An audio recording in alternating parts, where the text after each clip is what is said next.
ചേ ചോദിച്ചത്? ഒന്നുമില്ല. അതും പറഞ്ഞ് അവൻ ഗ്ലാസിൻ്റെ ചില്ലു പെറുക്കിയത് പുറത്ത് കളയാൻ പോയി. എന്താ ചേ ഡേവിഡ് വിളിക്കാത്തത്? എനിക്ക് പേടിയാവുന്നുണ്ട്. അവർ സംസാരിച്ചിരിക്കുമ്പോഴാണ് സണ്ണിയുടെ ഫോൺ അടിക്കുന്നത്. ജോബി എന്ന പേര് കണ്ടതും എല്ലാവരുടെയും മുഖത്ത് പുഞ്ചിരി തെളിഞ്ഞു. ഹലോ ജോബി, എന്താടാ കാര്യങ്ങൾ? കൺഫേം ആയോ? അവൻ്റെ മറുപടി കേട്ടതും സണ്ണിയുടെ ശരീരം വിയർക്കാൻ തുടങ്ങി. അമ്മി മോളെ, ഭക്ഷണം കഴിക്കാൻ വാ, എല്ലാവരും ഇരുന്നു. മോൻ വിളിക്കുന്നുണ്ട്. എനിക്ക് വേണ്ട ചേച്ചി, വിശക്കുന്നില്ല. മോൻ ദേഷ്യപ്പെടും. വാ മോളെ. അപ്പോഴാണ് അവിടേക്ക് അവൾക്കുള്ള ഭക്ഷണവുമായിട്ട് അവൻ വന്നത്. ചേച്ചി പോയിക്കോ, എനിക്കുള്ളത് അവൾക്കുള്ളത് ഞാൻ എടുത്തിട്ടുണ്ട്. ആ ശരി മോനെ. അതും പറഞ്ഞ് അവർ അവിടെ നിന്നും പോയി. ശിവ, ഇത് കഴിച്ചേ. അവനൊരു കഷ്ണം ചപ്പാത്തി കറിയിൽ മുക്കി അവൾക്ക് കൊടുത്തു. എനിക്ക് വേണ്ട. കുറച്ച് മുൻപല്ല ഞാൻ ആപ്പിൾ ജ്യൂസ് കുടിച്ചത്. എനിക്ക് വിശക്കുന്നില്ല. അത് സാരമില്ല, നീ ഇത് കഴിക്കുക. വേണ്ട ചേ. ഇത് ശിവ, എനിക്ക് ദേഷ്യം വേണ്ടേ, കഴിച്ചേ. അവൻ ദേഷ്യപ്പെട്ടതും അവളത് കഴിച്ചു. ഇനി ഈ പാലും കൂടെ കുടിക്കുക. അവനൊന്ന് മൂളിയതും അവൾ ആ പാൽ ഒറ്റ വലിക്ക് തന്നെ കുടിച്ചു. അവൾക്കുള്ള മെഡിസിൻ കൊടുത്ത് കയ്യും കഴുകി അവന് വേണ്ടതും എടുത്ത് കഴിച്ചു. അതും ഡാ, നിന്നെ പപ്പ വിളിക്കുന്നുണ്ട്. ഞാൻ വരാം. അതും പറഞ്ഞ് കഴിച്ചിട്ട് ഡേവിഡിൻ്റെ അടുത്തേക്ക് പോയി. എന്താ കൊച്ചെ വിളിച്ചത്? എപ്പോഴാണ് ഇറങ്ങുന്നത്? ശിവ, അവൾ ഉറങ്ങട്ടെ, എന്നിട്ട് ഇറങ്ങാം. എന്നാൽ ഞാൻ അങ്ങോട്ട് ചെല്ലട്ടെ. അതും പറഞ്ഞ് ആദം റൂമിലേക്ക് പോയി. എടാ ആദമേ, ഇന്ന് നിൻ്റെ ഫസ്റ്റ് നൈറ്റ് ആണെന്ന് കരുതി അവൾ സുഖമല്ലാതെ ഇരിക്കുകയാണ്, ഓർമ്മ വേണം. പോടാ. അതും പറഞ്ഞ് ആദം അവളുടെ റൂമിലേക്ക് കയറി. എനിക്ക് വേദനിക്കുന്നു വെച്ചേ. എങ്കിൽ കടന്നോ, ഇന്നിനി ഇവിടെ കിടക്കാം, നാളെ എൻ്റെ റൂമിലോട്ട് മാറാം. അവളൊന്ന് മൂളി. നിനക്ക് പേടിയുണ്ടോ? എന്തിന്? ഒന്നുമില്ല, ഇന്ന് നമ്മുടെ ഫസ്റ്റ് നൈറ്റ് അല്ലേ, അപ്പോൾ അത് നമുക്ക് ആഘോഷിക്കാം അല്ലേ ഇച്ചേ. അത് എന്തോ നിനക്ക് വേണ്ടെങ്കിൽ വേണ്ട. അതും പറഞ്ഞ് അവൻ അവിടെ നിന്നും പോവാൻ എഴുന്നേറ്റതും അവൾ അവൻ്റെ കയ്യിൽ പിടിച്ചു. എന്തേ ഇച്ചേ? അത് അപ്പോഴേക്കും അവളുടെ കണ്ണുകൾ നിറഞ്ഞു. ഇനി കണ്ണ് നിറയ്ക്കണ്ട, ഞാൻ വെറുതെ പറഞ്ഞല്ലേടി, എനിക്കറിയില്ല നിനക്ക് വയ്യെന്ന്. ഇങ്ങനെയൊരു പൊട്ടിക്കാളി. നീ കടന്നോ, എനിക്ക് കുറച്ച് പണിയുണ്ട്. ഈ രാത്രിയിലോ? ഇനി എവിടെ പോവാ? ആദം, ഡാ വരുന്നടാ. അപ്പോൾ എൻ്റെ ശിവിക്കുട്ടി ഒന്നും മയങ്ങുമ്പോഴേക്കും ഇച്ചിരി ഓടി വരാം. അതും പറഞ്ഞ് അവൻ പോയി. പറഞ്ഞത് സെറ്റാക്കിയില്ലേ? ഒക്കെ റെഡിയാണ്. അതും പറഞ്ഞ് ആരോൺ അവിടെ നിന്നും റൂമിലേക്ക് പോയി. ആദം അവിടെ നിന്ന് ഗാർഡനിലേക്ക് പോയി ഊഞ്ഞാനിലിരുന്നു. പാവം, ഞാൻ പോകുന്നത് വിഷമമായിട്ടുണ്ടാവും. അതും പറഞ്ഞ് ആദം അവിടെ നിന്ന് എഴുന്നേറ്റ് വീണ്ടും അകത്തേക്ക് പോയി. അപ്പോഴേക്കും എല്ലാവരും കിടന്നിരുന്നു. അവൻ റൂം തുറന്നു ചെന്നതും കട്ടിലിൽ ചുരുണ്ടുകൂടി കിടക്കുന്ന തൻ്റെ പെണ്ണിനെ കണ്ടതും അവന് വിഷമം തോന്നി. അവൻ അവളുടെ അടുത്തേക്ക് പോയി അവളെ വിളിച്ചു. ശിവ മോളെ. അവൾ അത് കേൾക്കാതെ കിടന്നു. അവൻ വീണ്ടും അവളെ വിളിച്ചു. അവളുടെ അടുത്ത് കിടന്നു. അവൾ വീണ്ടും വിളി കേൾക്കാത്തതുപോലെ കിടന്നു. അവൻ അവളെ തൻ്റെ അടുത്തേക്ക് തിരിച്ചു കിടത്തി. എന്താ, പോകുന്നില്ലേ? ടൈം ആയിട്ടില്ല, പോകണം. ഇനി എങ്ങോട്ടയച്ചേ ഈ രാത്രിയിൽ? അതൊക്കെ കുറച്ച് ബിസിനസ് കാര്യങ്ങളാണ് ഭാര്യയെ, തൽക്കാലം നീ അറിയണ്ട. ഓ, നീ പോയി ഒന്ന് ഫ്രഷായി വാ, ഒരു കാര്യമുണ്ട്. എന്ത്? നീ പോയിട്ട് വാടി. ഈ അച്ഛനെ കൊണ്ട്. അതും പറഞ്ഞ് അവൾ ഫ്രഷാകാനായി പോയി. അവൾ ഫ്രഷായി വന്നതും ആദമിനെ അവിടെ ഒന്നും കണ്ടില്ല. അപ്പോഴാണ് ബെഡിൽ ഒരു കവറ് കണ്ടത്. നീ ഇതിലുള്ള ഡ്രസ്സ് ഇടണം, ഞാൻ പുറത്ത് വയ്ക്കാം. അവൾ ആ കവർ എടുത്തു നോക്കി. അതിൽ ഒരു റെഡ് കളർ ഗൗൺ, അതിൽ ഗോൾഡ് കളർ സ്റ്റോണും. അത് അവൾക്ക് ഒരുപാട് ഇഷ്ടമായി. ആമി അതെടുത്തിട്ട് നോക്കി. അപ്പോഴേക്കും ആദ്യം പുറത്തു പോയി വന്നു. അവളെ കണ്ടതും അവൾക്ക് ആ ഡ്രസ്സ് നന്നായി ചേരുന്നുണ്ട്. ആദ്യം അവളെ തന്നെ നോക്കി നിന്നു. അവൻ അവളുടെ അടുത്തേക്ക് പോയി അവളെ പൊക്കിയെടുത്ത് റൂമിൻ്റെ പുറത്തേക്ക് പോയി. ഈച്ചി, ആരെങ്കിലും കാണും, താഴെ ഇറക്ക് പ്ലീസ്. അവൾ പറയുന്നതൊന്നും കേൾക്കുന്നുണ്ടായിരുന്നില്ല. അവൻ അവളെ എടുത്ത് മുകളിലെ അവൻ്റെ റൂമിലേക്ക് പോയി. ആ റൂമിൻ്റെ വാതിൽ തുറന്നതും അവിടുത്തെ ഡെക്കറേഷൻ കണ്ട ആമയുടെ കണ്ണ് തള്ളി. ആദ്യം അവളെ താഴെ ഇറക്കി. ഇതൊക്കെ എന്തിനയച്ചേ? അവൾ അതിൻ്റെ ഭംഗി നോക്കി നിൽക്കുമ്പോഴാണ് തൻ്റെ അരയിൽ കൂടി കൈ ഇഴയുന്നത് അവൾ അറിഞ്ഞത്. ആദ്യം അവളെ തന്നോട് ചേർത്ത് നിർത്തി അവളുടെ അരയിലൂടെ കയ്യിൽ ചുറ്റിപ്പിടിച്ചു. അവളുടെ പിൻകഴുത്തിൽ അവൻ്റെ ചുണ്ടുകൾ കൊണ്ട് തഴുകി.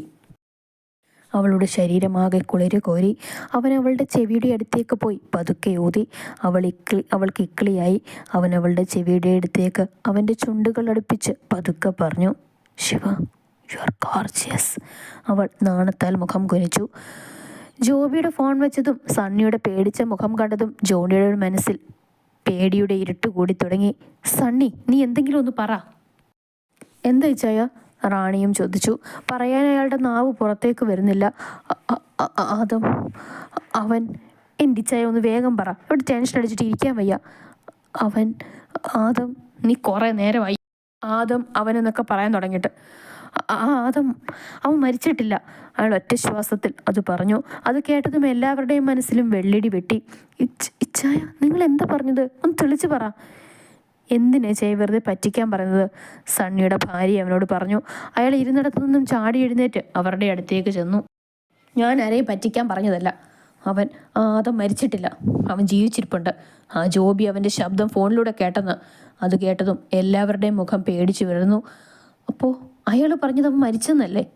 എൻ്റെ ഈശോയെ, ഇനി എന്തൊക്കെ കാണണം? അവൻ തിരിച്ചു വന്ന സത്യങ്ങൾ അറിഞ്ഞ അവൻ സ്വന്തമാണെന്ന് പോലും നോക്കില്ല, കൊന്നുകളയോ അവൻ. പിശാചാണത്. ജോണി അതും കൂടെ പറഞ്ഞതും സണ്ണിയുടെയും ഭാര്യയുടെയും മനസ്സിൽ പേടി കൂടാൻ തുടങ്ങി. അല്ല ചേട്ടായി, ആ മഹേഷ് എന്ന് വിളിച്ചു നോക്ക്, അവനല്ലേ പറഞ്ഞത്. അവൻ ഫോൺ എടുക്കുന്നില്ല, അവൻ്റെ ഫോൺ ഓഫാണെന്നാണ് പറയുന്നത്. അതുകൂടെ കേട്ടതും സൂസൻ്റെ മനസ്സിലും പേടി കൂടി. ആമി ഉറങ്ങിയെന്ന് മനസ്സിലാക്കി തന്നെ പിടിച്ചുറങ്ങുന്ന അവളുടെ കൈയെടുത്തു മാറ്റി അവളുടെ നെറ്റിയിലൊരു ഉമ്മയും കൊടുത്ത് അവൻ അവിടെ നിന്നും എഴുന്നേറ്റ് ബാത്റൂമിലേക്ക് പോയി. ഫ്രഷായി അവൻ്റെ ഡ്രസ്സിങ് റൂമിലേക്ക് പോയി. ഷെൽഫിൽ നിന്ന് ബ്ലാക്ക് ടീഷർട്ടും ബ്ലാക്ക് പാൻറ്റും ഒരു ക്യാപ്പും വെച്ച് ശബ്ദമുണ്ടാക്കാതെ റൂമിൻ്റെ പുറത്തേക്ക് ഇറങ്ങി. അപ്പോഴേക്കും ബാക്കിയുള്ളവർ റെഡിയായിരുന്നു. കൊച്ചച്ച, എല്ലാം റെഡിയല്ലേ? ആമി അവൾ ഉറങ്ങി. അവർ 3 പേരും അവിടെ നിന്ന് ഇറങ്ങി. അവൻ്റെ താറിൽ കയറി ആ വലിയ ഗേറ്റ് കടന്ന് അവൻ്റെ കാർ അവിടെ നിന്നും പാഞ്ഞുപോയി. എന്നെ അഴിച്ചുവിട പട്ടികളെ! ഒരിറ്റ് വെള്ളം ചോദിച്ചപ്പോൾ നിങ്ങൾക്ക് തരാൻ പറ്റില്ല അല്ലേ? ഏത് മറ്റാടത്തെ മോനാണ് എന്നെ പിടിച്ചോണ്ട് വരാൻ പറഞ്ഞത്? എന്നിട്ട് എവിടെ നിങ്ങളുടെയൊക്കെ ബോസ്? കാണുന്നില്ലല്ലോ. അത് പറഞ്ഞതും അതിൽ ഉള്ള ഒരു ഗുണ്ട അവൻ്റെ അടുത്തേക്ക് വന്ന് അവൻ്റെ വയറിൽ ആഞ്ഞു ചവിട്ടി. അവൻ വേദന കൊണ്ട് പൊളഞ്ഞു. ഇത്രയൊക്കെ നിനക്ക് വേദന നിന്നിട്ടും നിന്റെ അഹങ്കാരത്തിനൊരു കുറവുമില്ല. അതും പറഞ്ഞ് ഒരു ഗുണ്ടയെ അവൻ്റെ നെഞ്ചിൻ കൂടി നോക്കി ചവിട്ടി. അവൻ തെറിച്ചു പോയി. അവർ അവനെ എടുത്ത് കസേരയിലിരുത്തി. നീ ഇപ്പോഴേ ഇങ്ങനെ തളർന്നാലോ? നിനക്കുള്ള ആൾ എത്തിയിട്ടില്ലല്ലോ, വരുന്നുണ്ട്. നീ പറഞ്ഞ നിന്നെ എവിടെ എത്തിക്കാൻ പറഞ്ഞ ആൾ. അതേസമയം ആ കെട്ടിടത്തിൻ്റെ മുറ്റത്ത് അവൻ്റെ താറ് വന്ന് നിന്നു. അവൻ ഡ്രൈവിംഗ് സീറ്റിൽ നിന്നും ഡോറ് തുറന്നിറങ്ങി. അവൻ്റെ പിറകെ ബാക്കിയുള്ളവരും ഇറങ്ങി. അവൻ ആ കെട്ടിടത്തിൻ്റെ ഉള്ളിലേക്ക് കയറി. അവരും അവൻ്റെ പിന്നാലെ പോയി. അവനെ കണ്ടതും ആ കെട്ടിടത്തിൻ്റെ ഷട്ടർ തുറന്നു. അവൻ്റെ മുഖത്തേക്ക് വെളിച്ചം വന്നപ്പോഴാണ് അവൻ ആ ഭാഗത്തേക്ക് നോക്കിയത്. അവൻ്റെ മുന്നിൽ ആദം വന്നു നിന്നു. അവനെ കണ്ടതും അവൻ്റെ കണ്ണുകൾ വിടർന്നു. നിനക്കിപ്പം മനസ്സിലായോ ആരാ നിന്നെ ഇവിടെ എത്തിക്കാൻ പറഞ്ഞതെന്ന്? അത് പറയുമ്പോഴും അവൻ്റെ നീലക്കണ്ണുകളിൽ ചുവപ്പ് നിറഞ്ഞു. മഹേഷിൻ്റെ തൊണ്ടയിൽ വെള്ളം ഇറങ്ങാത്തതുപോലെ തോന്നി. ഇനി പറ മഹേഷേ, നീ ആർക്ക് വേണ്ടിയാ അങ്ങനെ ചെയ്തത്? ആര് പറഞ്ഞിട്ടാണ്? ഞാനൊന്നും ചെയ്തിട്ടില്ല, എനിക്കൊന്നും അറിയില്ല. എല്ലാം ഞാൻ അറിഞ്ഞിട്ട് തന്നെയാണ് വന്നത്. ആർക്ക് വേണ്ടി, എന്തിനു വേണ്ടി, അത്രമാത്രം നീ പറഞ്ഞാൽ മതി, പറ. അവൻ ദേഷ്യം കൊണ്ട് വിറച്ചു. എനിക്ക് അറിയില്ല, എന്നോട് അങ്ങനെ ചെയ്യാൻ പറഞ്ഞു. അത് നീ വെറുതെ പറയുകയാണല്ലോ. പറയട നായേ, ആർക്ക് വേണ്ടിയാണെന്ന്. നിനക്കതിൽ എന്ത് കിട്ടിയടാ? പറയുന്നതാണ് നിനക്ക് നല്ലത്. ആദം ആരുടിനെ നോക്കിയതും ആ നോട്ടത്തിൻ്റെ അർത്ഥം മനസ്സിലായതും അവൻ അടുത്ത റൂമിൽ പോയി ടൂൾ ബോക്സ് എടുത്തുകൊണ്ട് വന്നു. അവനത് തുറന്നതും എല്ലാ ആയുധങ്ങളും അതിലുണ്ടായിരുന്നു. മഹേഷ് അത് കണ്ടതും പേടിച്ചു വിറച്ചു. അതിൽ നിന്നും ഒന്നെടുത്ത് അവൻ്റെ നഖം ഓരോന്നായി പറിക്കാൻ തുടങ്ങി. അവൻ വേദന കൊണ്ട് പൊളഞ്ഞു. ഓഹ്! അവൻ നിലവിളിച്ചു. ഇനി പറ, അല്ലെങ്കിൽ ഇനിയും നീ വേദന അനുഭവിക്കും. പറയടാ. ഞാൻ പറയാം, എന്നെ ഉപദ്രവിക്കരുത് എന്ന് അവൻ പറയാൻ തുടങ്ങി. മായേ, മോളെ, എന്താ അമ്മ? ആമിമ്മ വിളിച്ചില്ലല്ലോ. ഇല്ല, തിരക്കാകും, വിളിച്ചോളും. അമ്മ ഒന്ന് മോളി. അവൾ വിളിക്കാഞ്ഞിട്ട് ഒരു സമാധാനവും ഇല്ല. പറയണം നായേ, അത് ആർക്ക് വേണ്ടിയാണ് നീ അങ്ങനെ ചെയ്തത്?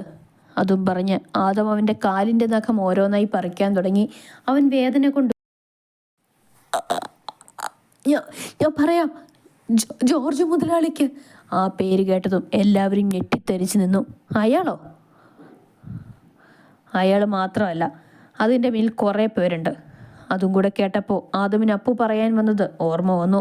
പിന്നെ അവൻ ഒന്നും മിണ്ടാതെ അവിടെ നിന്നും എഴുന്നേറ്റ് പോയി.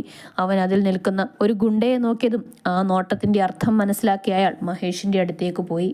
അവന് മനസ്സിലായിരുന്നു തൻ്റെ ജീവൻ അവസാനിച്ചുവെന്ന്. വേണ്ട, എന്നെ ഒന്നും ചെയ്യരുത്. അതൊന്നും കേൾക്കാതെ അതിൽ നിന്നും കത്തിയെടുത്ത് അവൻ്റെ കണ്ണെടുത്തു. അവൻ വേദന കൊണ്ട് അലറി. അവൻ്റെ ഓരോ ഭാഗത്തു നിന്നും ചോരയൊഴുകാൻ തുടങ്ങി. അവസാനം അവൻ്റെ നിലവിളി കേട്ടപ്പോൾ ആദമിന് മനസ്സിലായി അവൻ അവസാനിച്ചുവെന്ന്. ആദം അവിടെ നിന്നും തിരിച്ച് വീട്ടിലേക്ക് പോയി. ആദം, ഇനി എന്താ അടുത്തത്? ആരൊക്കെയാണ് ഇതിൻ്റെ പിന്നിലെന്ന് അറിയണ്ടേ? അറിയണം. ഇനി ഞാൻ നാട്ടിലെത്തിയിട്ട് അതുവരെ ശത്രുക്കൾ അടങ്ങിയിരിക്കട്ടെ.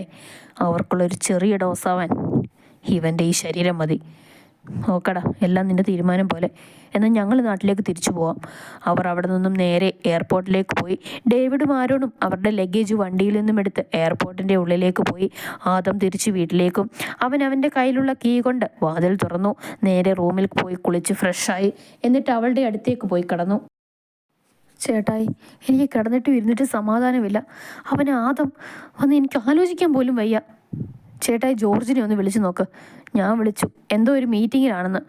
എൻ്റെ കൈയും കാലും വിറയ്ക്കുന്നു. നീ സമാധാനപ്പെട്ടാ? സണ്ണി ഒന്ന് മൂളി. ജോർജ് രാവിലെ ജോഗിങ്ങിന് ഇറങ്ങിയതായിരുന്നു. അപ്പോഴാണ് അവരുടെ വീടിൻ്റെ മുറ്റത്ത് ഒരു വലിയ ബോക്സ് കണ്ടത്. ജോർജ് അത് പോയി തുറന്നതും അതിൽ നിന്നും വരുന്ന ഗന്ധവും പുഴുവും കണ്ടതും അയാൾ പെട്ടെന്ന് തന്നെ പുറകോട്ട് മാറി. ആ സമയത്ത് തന്നെ ഇവയെ അവിടേക്ക് വന്നു. അയാൾ ബോധമില്ലാതെ നിൽക്കുന്നത് കണ്ട് അവൾ ചെന്ന് വിളിച്ചു, പപ്പ പപ്പ. അവൾ വിളിച്ചപ്പോഴാണ് അയാൾ സ്വബോധത്തിലേക്ക് വന്നത്. എന്തു പറ്റി? അപ്പോഴാണ് ഒരു ഗന്ധം അവളുടെ മൂക്കിലേക്ക് മടിച്ചത്. അവളത് എവിടെ നിന്നാണെന്ന് നോക്കിയപ്പോഴാണ് മുറ്റത്ത് വലിയൊരു ബോക്സ് കണ്ടത്. അവൾ അതിൻ്റെ അടുത്തേക്ക് പോയതും ഇവയ്ക്ക് ഓക്കാനം വന്നു. ബഹളം കേട്ടുകൊണ്ട് സൂസനും ഓടി വന്നു. അവർക്കും ഗന്ധം വരുന്നുണ്ടായിരുന്നു.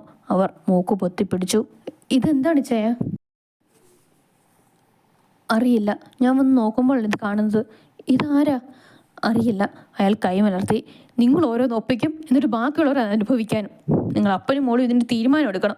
എന്നെ അതിന് കിട്ടില്ല. അതും പറഞ്ഞ് അവർ അവിടെ നിന്നും പോയി. അയാളെ താങ്ങിപ്പിടിച്ച് ഇവയും അകത്തേക്ക് പോയി. ജോർജ് ഫോൺ എടുത്ത് വിളിച്ചു.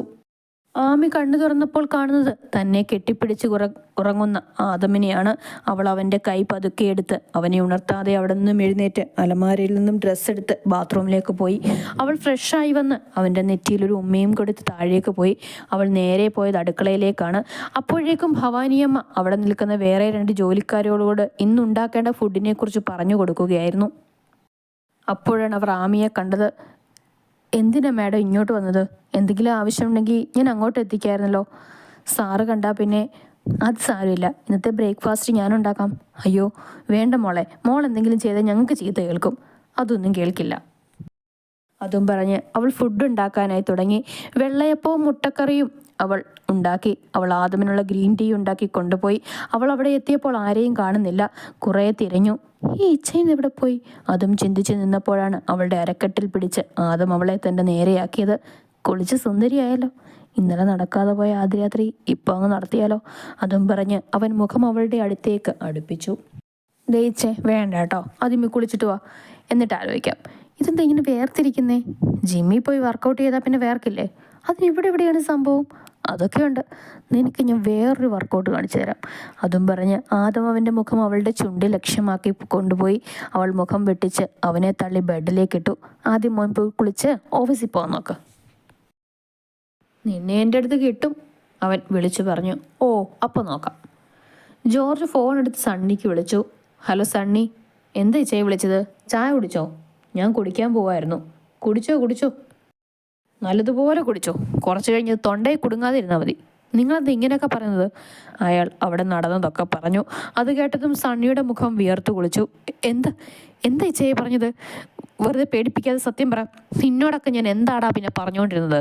ഞാൻ പറഞ്ഞപ്പോൾ എല്ലാം കൂടി എൻ്റെ തലയിൽ കയറി. ഇനി വരുന്നിടത്ത് വെച്ച് അനുഭവിച്ചോ. ഞാനിതിനെ നുണ പറയുന്നത്? നിനക്ക് വിശ്വാസമായില്ലെങ്കിൽ ഇങ്ങോട്ട് വന്ന് നോക്ക്. സണ്ണിയുടെ പരിഭ്രമം നിറഞ്ഞ സംസാരം കേട്ടുകൊണ്ട് അയാളുടെ ഭാര്യ അവിടേക്ക് വന്നു. അപ്പോഴേക്കും ജോർജ് ഫോൺ വെച്ചു.